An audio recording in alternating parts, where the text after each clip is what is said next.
As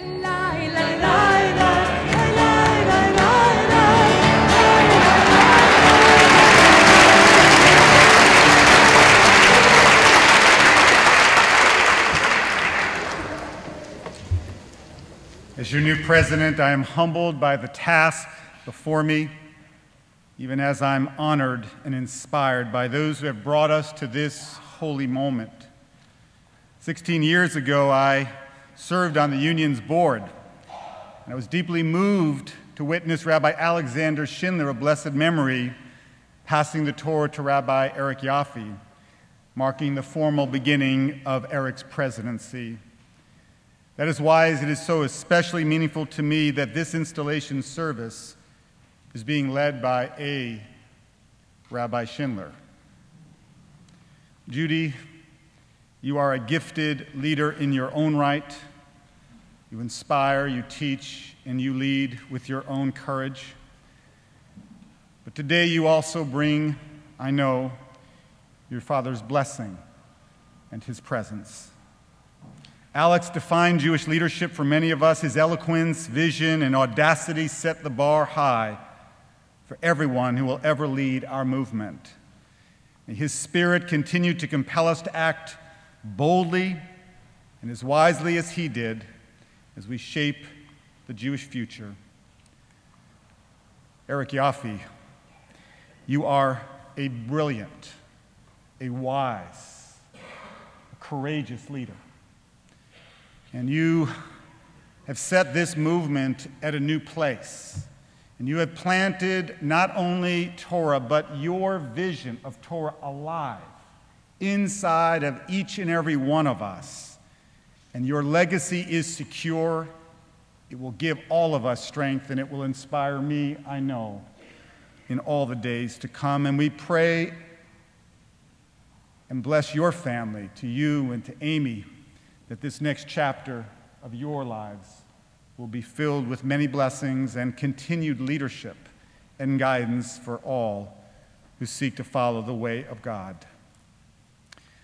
More than a few people have commented that since my remarkable predecessor, Rabbi Eric Yaffe, began his sabbatical almost 6 months ago, he looks happier than ever before. He came to see me a few weeks ago, and I'm pretty sure I saw him skip out of my office. Now, during that same time, my hair's gotten a lot grayer. And people have told me, you look like you're carrying the weight of the world, Rick. Well, I'm reminded of a letter that President James Buchanan wrote to Abraham Lincoln on the eve of his inauguration. He wrote, "If you are as happy to become president as I am to leave it, you are a very happy man." Now, I am no Abe Lincoln, but he and I do have some things in common. At 6'4", he's still on record as the tallest president in U.S. history. At 6'4", I am the tallest president in URJ history. He dedicated himself to the preservation of the Union, and guess what?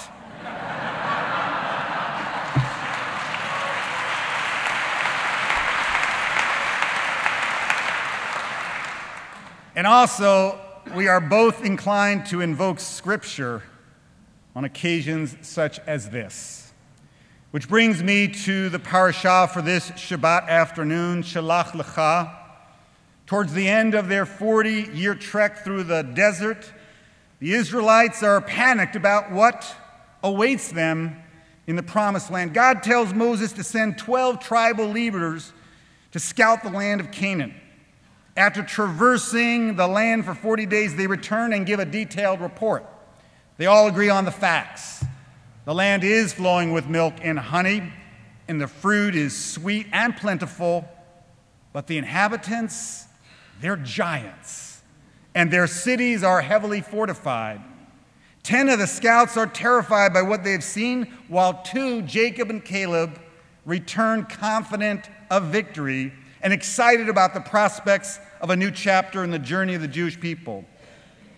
In our own day, a 40-day expedition of the American and Canadian Jewish landscape would no doubt reveal giant challenges as well. Ties that once bound Jews to each other and to our tradition are fast fraying. While 80% of American Jews affiliate with the synagogue at some point during their lives, their engagement tends to be temporary and tenuous. No more than 50% of North American Jews are members of synagogues at any one time. And a 1957 survey found that only 3% of Americans said they had no religious affiliation. But wait, by 2008, that number had grown to 17%.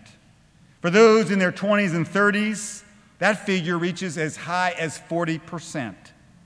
Unless we change our approach, friends, there is little chance that many Jews in their 20s and 30s will even enter the revolving door of synagogue affiliation. Our post-World War II models of membership are less relevant to the next generation, and technology has changed how we access Jewish knowledge and experience community. Like Caleb and Joshua, I acknowledge the obstacles facing the Jewish community. And like them, I do not doubt that we can and will overcome them. We have a phenomenal opportunity to revitalize Jewish life. Rarely in Jewish history has there been a moment like this with so much creativity and innovation. And no previous generation has had even a fraction of our resources and potential. I too say we can and we will prevail. I firmly believe that the best is yet to come. In our Parsha, there are two distinct paths offered. The path of optimism, that's Caleb and Joshua who proclaimed, Yachol Nuchal, of course we can.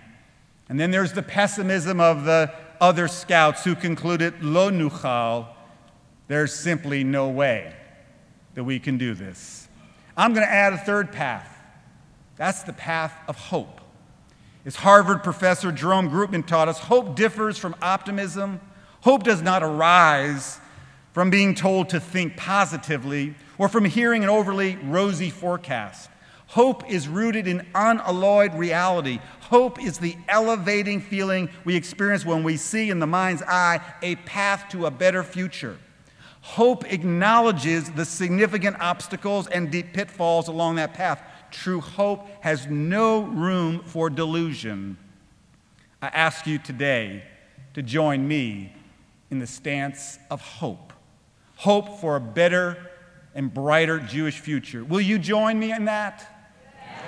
I don't think I heard you. Yes. I'm beginning to hear you, but I still don't get it loudly and clearly. Can I hear you're ready to join with me in that new Jewish future? Yes. Remember, it's ours. But we're going to have to stretch. The rite of spring, it sounded a little bit unfamiliar at first. We're going to get there. Let me be absolutely clear. Jewish life is not about organizations or fundraising or buildings. It's not about survival for the sake of survival. It's about living a life of depth and purpose and character. Label Fine wrote that the Jewish establishment seems surprised when invitations to unaffiliated Jewish youth to come survive with us are met with indifference. Come survive with us is hardly an inspiring call to Jewish commitment and connection, and we can and we will do better. Shalach Lecha echoes the Parsha Lech Lecha, when God tells Abraham, leave your native land, leave everything that's familiar, because I have picked you to set forth on a new path, a path of blessing, a path of purpose. God tells Abram and Sarai that they have a mission. They're not just going to wander around. They're going someplace important, someplace holy. And God says, you have got to be ready to go to uncharted territory, and you have to be willing to take risks. Through Abraham, all of us have been given our charge. Nivrachu b'cha kol Mishpachot Adamah. Through you shall all of the families of the world be blessed. What we do together, friends, is meant to shape a world of holiness, dignity, and equality for God's children everywhere. It's exactly what our 19th century Reformed forebears did when they took Jewish tradition in an entirely new direction, re-envisioning our sacred texts, practices in light of the new frontiers of human thought. In our sacred study, no questions are off limits. In America, our early leaders defined our core mission largely in social justice terms. To quote from the Pittsburgh platform, to solve on the basis of justice and righteousness the problems presented by the evils of the present organization of society. That sacred mission, it still pertains. It's our call. It began with Abraham and Sarah, continued all the way through Jewish history to this moment. It's not an accident that we're here at Congregation Beth Elohim in Brooklyn. Brooklyn was a very different place in 1862 when this temple was founded. It was a lot cooler then. So they probably thought, we don't need to air condition. They'll just come and they'll be refreshed by the Torah here. But I tell you, for the past 150 years, Congregation Beth Elohim has responded to the constant changes in the world beyond its walls. This magnificent building reflects the grandeur of the early 20th century, and yet the building is not what makes this place special. This great Reformed synagogue refused to allow its evolution to be thwarted by those who venerate only the past. All along the way, its leaders renewed their sense of purpose and mission. At first, our host, Rabbi Andy Bachman, wasn't sure that Beth Elohim would be right for us this afternoon because he told me that the building, is undergoing renovation. We came to agree that Beth Elohim today, it's the perfect place because our movement is undergoing renovation. The kind of renovation that's going to reimagine Jewish life. It so happens that a wonderful lay leader with whom I worked during my 20 years at Westchester Reformed Temple grew up right here at Congregation Beth Elohim, then a flagship of classical Reformed Judaism. But knowing how much she still missed the elegance and eloquence of the Union Prayer Book, I was just a little concerned when she called me up and said, "Rick, I want to talk to you about the changes in worship." Couldn't imagine this was going to go well. So we met, and she told me she didn't really like a lot of the changes that were made in worship.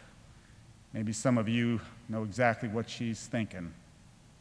She said, "But then last week, Rick, I came to one of those new services with guitar, and lots of singing, with my grandson, and I watched his toes tap, and I watched him sing from his heart, and I saw alive in his eyes the spark of Torah, and then it clicked.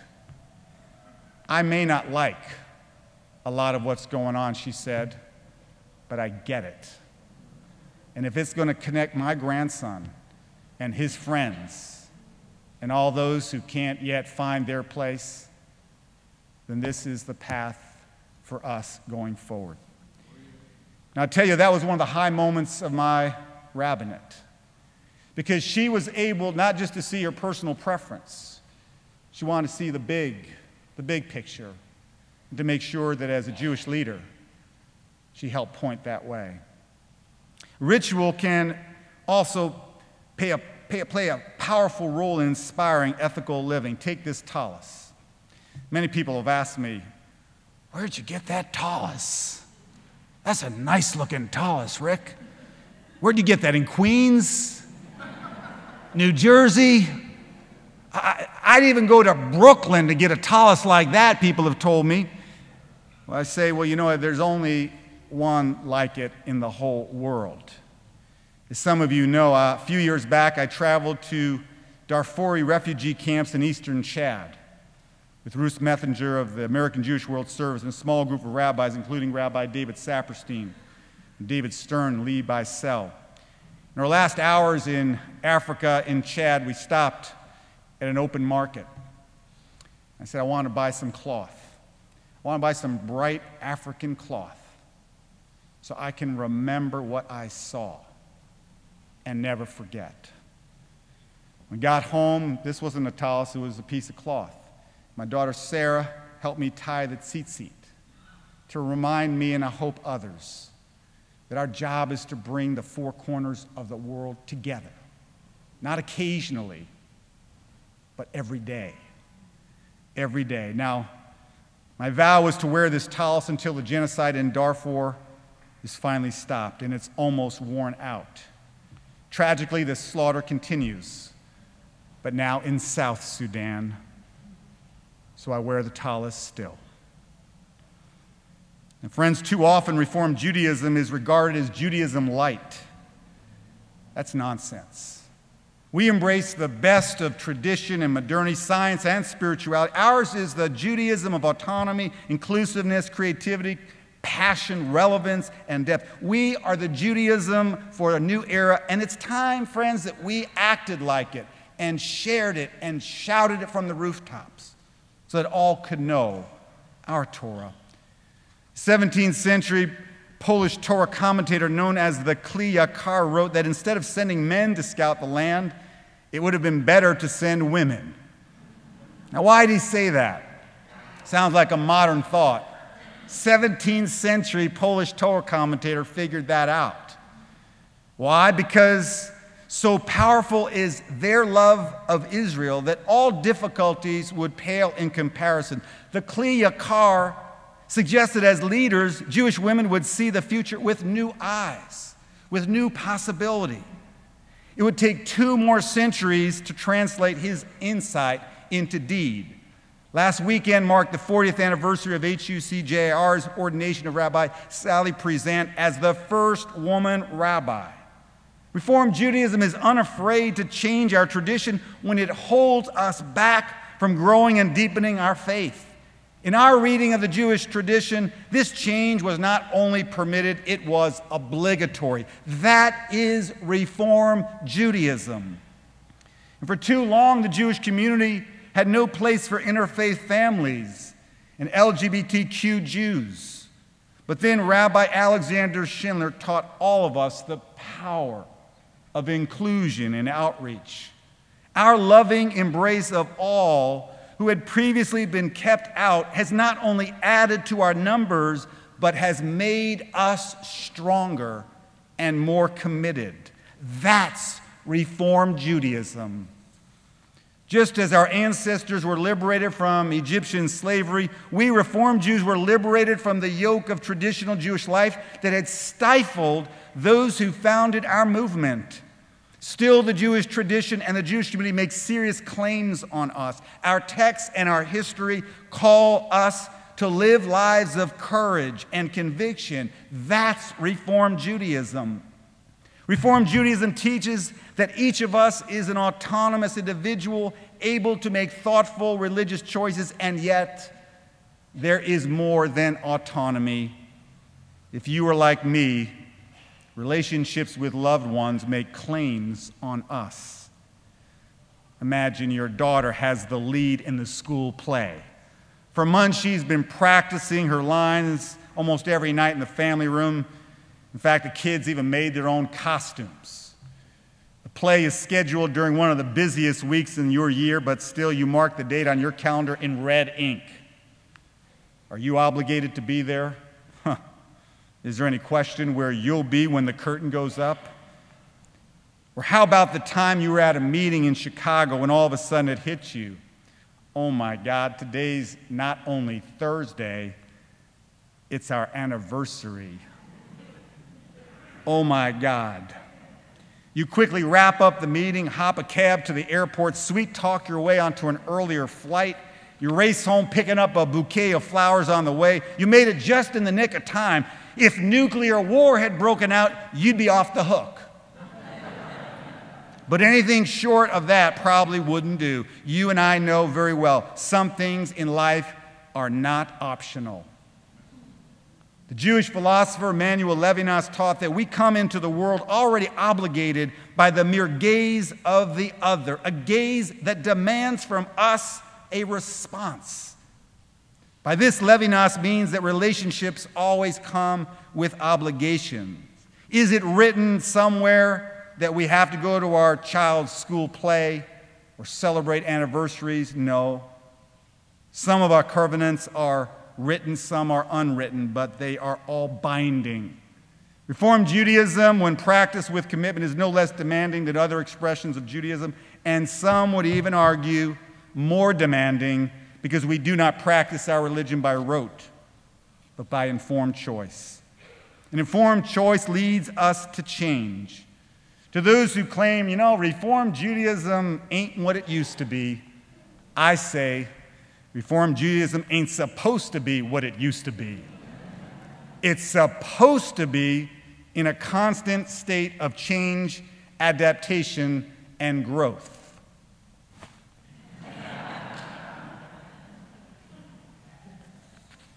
The Shabbat afternoon service, it reflects the very best of the openness and passion of our unique Reformed spirituality.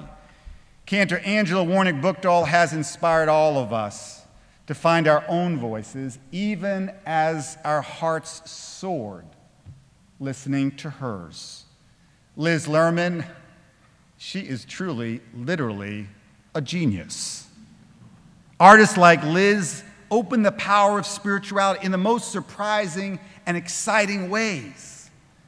And our musical artists, led by Josh Nelson, helped ignite our prayer with soulful playing, and God was surely smiling. Greater Centennial, Amy, Zion Church. I'm going to tell you, God was busy somewhere else in the world, and God heard your voices. God said, where is that sweet sound coming from? I want to be there. So God came into this house of God, because not only the sound of your voices, but the offering of your hearts, God is awesome. And we feel God's awesome presence in your hearts.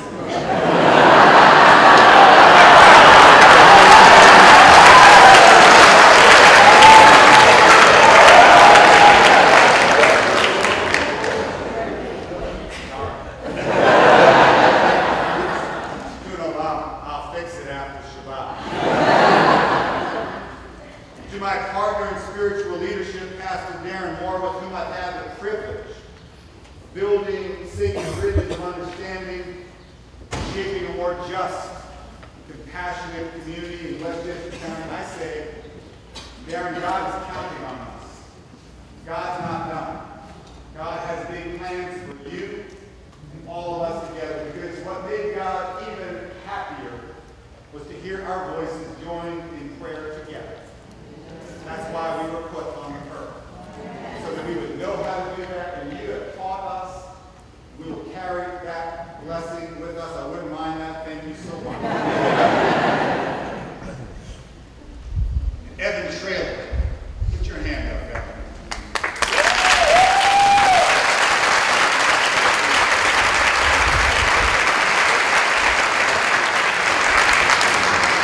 Nifty is in the house.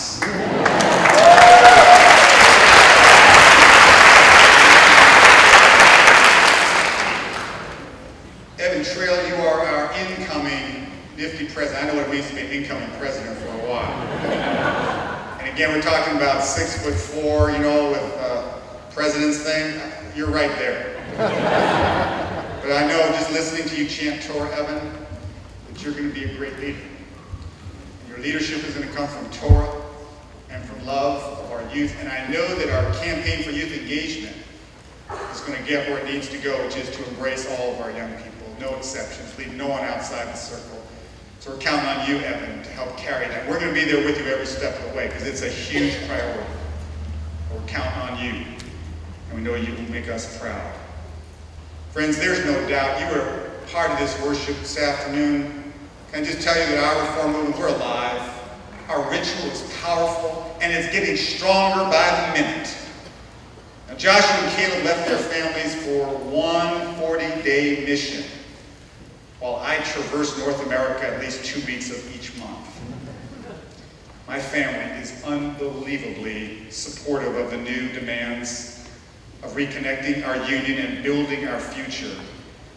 Susan, Aaron, David, and Sarah, thank you for sharing this journey, and especially this latest chapter in that calling. I love you with all of my heart.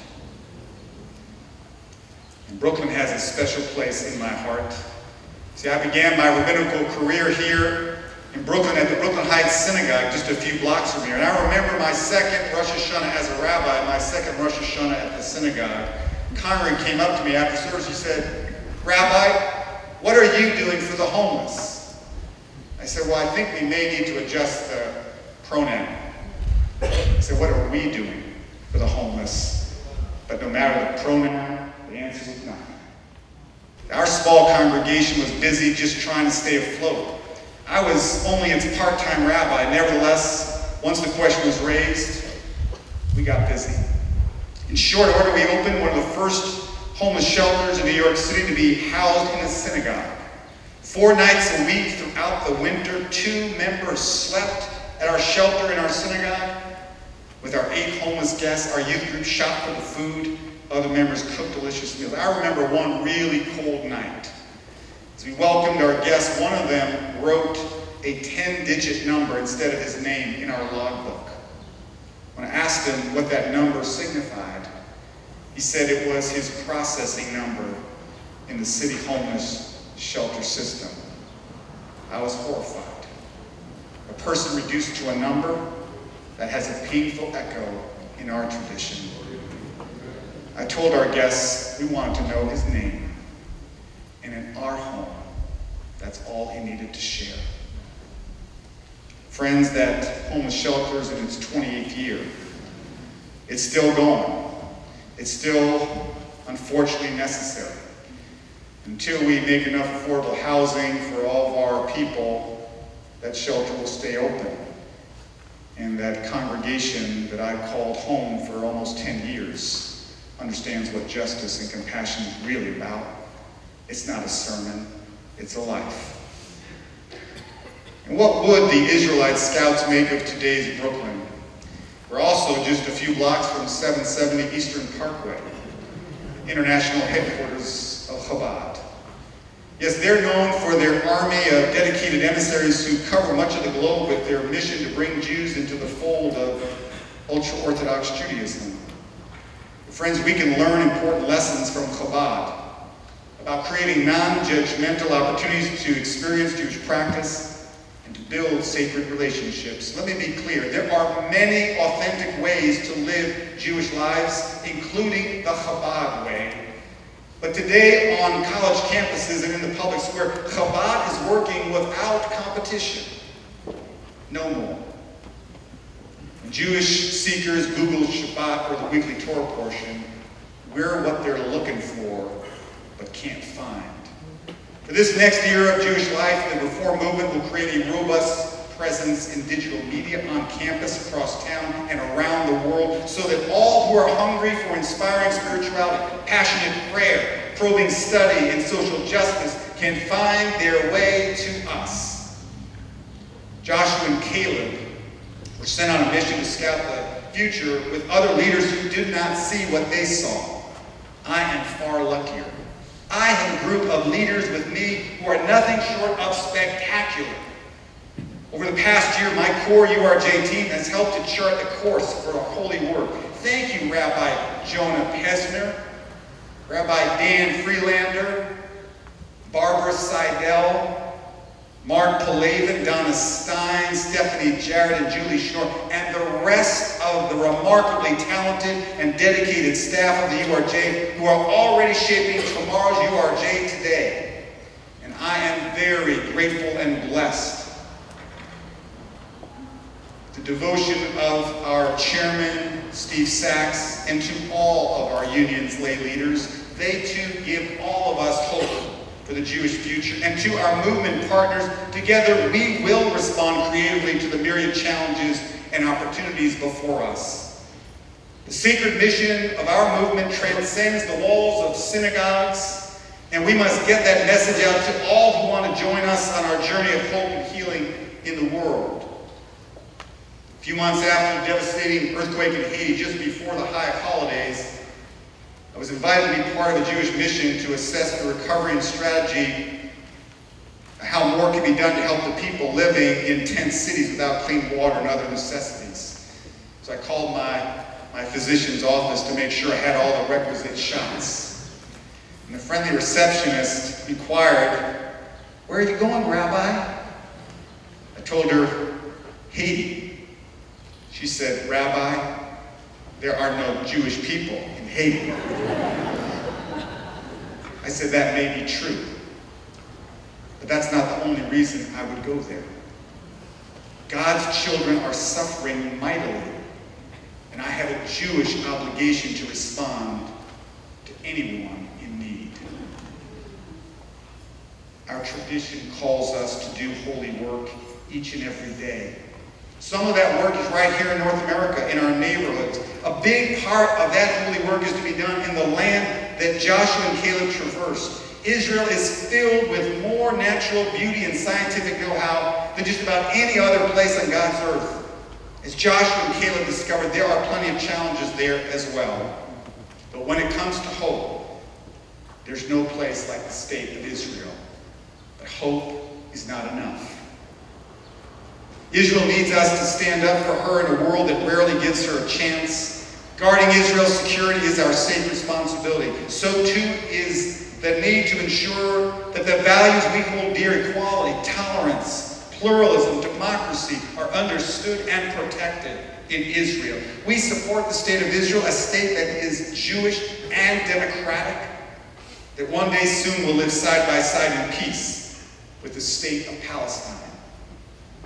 Just last week, our movement won a great victory for all non-Orthodox Jews when the Israeli government finally agreed to pay Rabbi Miri Gold for her service to her community. It didn't just happen. It happened because of years of petitions and legal battles. And we got there, but we've got a long way to go to make sure that Israel protects and supports all expressions of Judaism. Our sacred mission in the world includes strengthening our place within Am Yisrael, the Jewish people. Ever since Abraham and Sarah, being Jewish has meant being part of something larger than ourselves. We are responsible for our people no matter what their practice of Judaism, no matter where they call home. Our circle of Jewish responsibility includes those that we may not know by name, those who think, who earn, who believe, and vote differently than we do. They are still a part of our inner circle of love and responsibility. Before the establishment of the Jewish state, David Ben-Gurion sought the wise counsel of his trusted colleague Yitzhak Tabankin in making a crucial decision.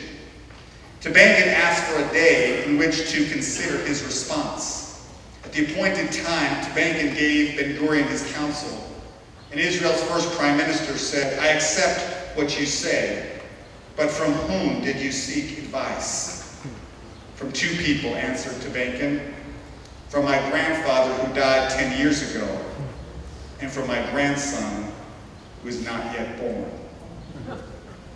As we chart the course of our new movement, we must look both to the past and to the future. Like the tribal leaders who were sent in to scout the land of Israel, I see daunting obstacles facing us. Believe me, my eyes are open. I can see them as plainly as you can see those obstacles. But like Joshua and Caleb, I say, Yachol Nuchal, we can and we will succeed. Shalach Lecha could mean you have a mission. That depends on us. When God called to Isaiah, the prophet answered, Shalcheni, send me. Just as surely each of us is called to sacred service. And a final story. It's a story about a man. He looked up to the heavens He said, "Dear God, there's so much pain and anguish in your world. Why don't you send help?" And God answered, "I did send help. I sent you, and you, and you, and you. Shalach lecha. Let us go forward on our mission of blessing, hope, and healing." Amen.